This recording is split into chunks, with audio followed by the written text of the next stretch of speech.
बच्चों, आज बच्चों हम लोग न्यू लेसन स्टार्ट करेंगे। सर्वनाम। सर्वनाम शब्द का अर्थ होता है सर्व धन नाम, अर्थात सबका नाम।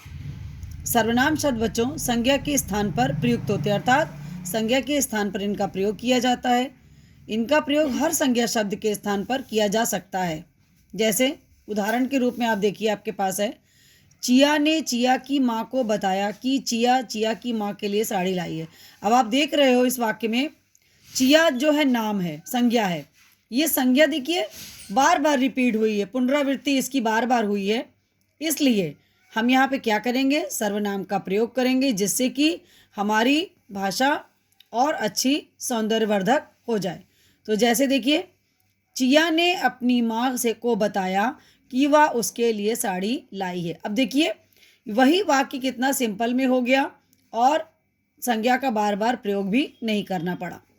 नेक्स्ट उदाहरण है, देखिए, रोहित की दादी ने रोहित को धमकाया कि रोहित की दादी रोहित की शिकायत रोहित के पिता से करेगी। यही चीज़ देखिए यहाँ पर भी है कि रोहित की दादी ने उसे धमकाया कि वह उसकी शिकायत उसके पिता से करेंगी।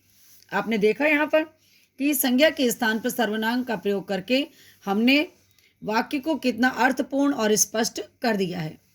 संज्ञा के स्थान पर प्रयुक्त होने वाले शब्द सर्वनाम कहलाते हैं। ये इसकी डिफिनेशन अर्थात परिभाषा है। सर्वनाम के बच्चों 6 भेद होते हैं: पुरुषवाचक, निश्चयवाचक, अनिश्चयवाचक, प्रश्नवाचक, संबंधवाचक और निजवाचक। इसके पश्चात अभी हम लोग इसको थोड़ा स्पष्ट करेंगे और विस्तार से देखेंगे। देखिए, सबसे पहला है हमारा पुरुषवाचक सर्वनाम। पुरुषवाचक सर्वनाम बच्चों, इसमें बोलने वाले, सुनने वाले और तथा जिसके विषय में बात होती है, ये उनके लिए प्रयोग किए जाते हैं।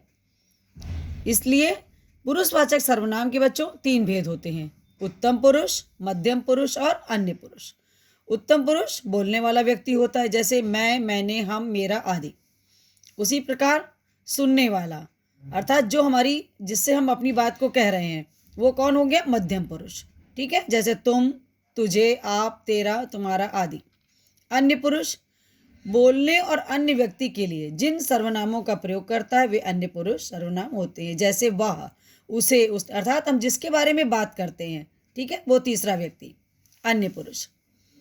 सेकंड है बच्चों निश्चयवाचक, जहाँ पर किसी भी व्यक्ति या वस्तु का हम निश्चित बोध होता है, वहाँ पर निश्चयवाचक सर्वनाम होता है। जैसे यह पेंसिल मेरी है, वह वासु की है। यहाँ पर निश्चित है कि यह पेंसिल मेरी है और वह जो है दूसरी वो वासु की है। अनिश्चयवाचक सर्वनाम बच्चों, जहाँ पे कुछ निश्चित नहीं होता है, विषय, व्यक्ति या वस्तु का निश्चित बोध नहीं होता। जैसे आपसे कोई मिलने आया है, बाजार से कुछ खाने के लिए मंगवा लो। तो कोई और कुछ, यहाँ पर ये निश्चित शब्द नहीं है कि अभी आपको यहाँ पे ये नहीं पता कि कौन आया है, ठीक है ना। उसी तरह से नेक्स्ट देखिए प्रश्नवाचक सर्वनाम। इनमें देखिए इनका प्रयोग जो होता है प्रश्न पूछने के लिए किया जाता है।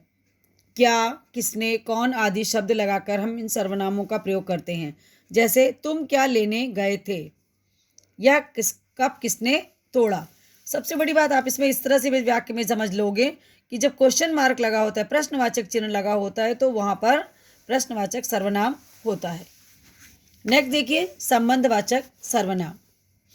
जिन सर्वनाम शब्दों का संबंध दूसरे शब्दों से प्रकट होता है, जैसे जो मेहनत करेगा वही फल, वही सफल होगा।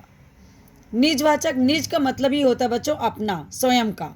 जब हम स्वयं के लिए, खुद, स्वयं, अपने आप, मैं स्वयं चला जाऊंगा, मैंने यह चित्र अपने आप बनाया है, जहाँ हम स्वयं के लिए प्रयोग करते हैं वहाँ पर निजवाचक सर्वनाम होता है। अब आपने जान लिया बच्चों सर्वनाम किसे कहते हैं, सर्वनाम के भेद कितने होते हैं और उनके बारे में भी आपने जान लिया। फिर आप सर्वनामों की रूप रचना आपके पास यहाँ पे देखिए कॉलम में बने हुए हैं। आपको इनको रीडिंग के तौर पे बार बार 2-3 बार आप इनको पढ़ोगे तो ये आपको ये और अच्छी तरह से स्पष्ट हो जाएंगे कि हमें कहाँ पे कौन सा सर्वनाम प्रयोग करना है। इसके पश्चात बच्चों हम लोग यहाँ से अभ्यास कार्य करेंगे जो आप अपनी कॉपी पे करोगे। सही विकल्प के आगे सही का चिन्ह लगाइए। देखिए, संज्ञा के स्थान पर प्रयुक्त होने वाले शब्द क्या कहलाते हैं? सर्वनाम। दूध में कुछ गिर गया, इस वाक्य में सर्वनाम का कौन सा उदाहरण है? अनिश्चयवाचक का। मैं अपना कार्य स्वयं करूंगा, वाक्य में निजवाचक सर्वनाम क्या है? स्वयं। निम्नलिखित में संबंधवाचक सर्वनाम का उदाहरण है जैसी करनी वैसी भरनी।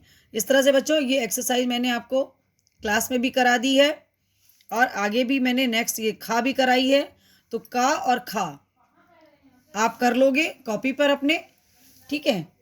इसकी पिक्चर हम आपको भेज देंगे और गा वाली आप बुक में ही छोड़ दीजिएगा और घा वाली कॉपी पे करेंगे। तो का, खा और घा ये 3 एक्सरसाइज आप कॉपी पे करोगे, ठीक है बच्चों। थैंक यू, धन्यवाद।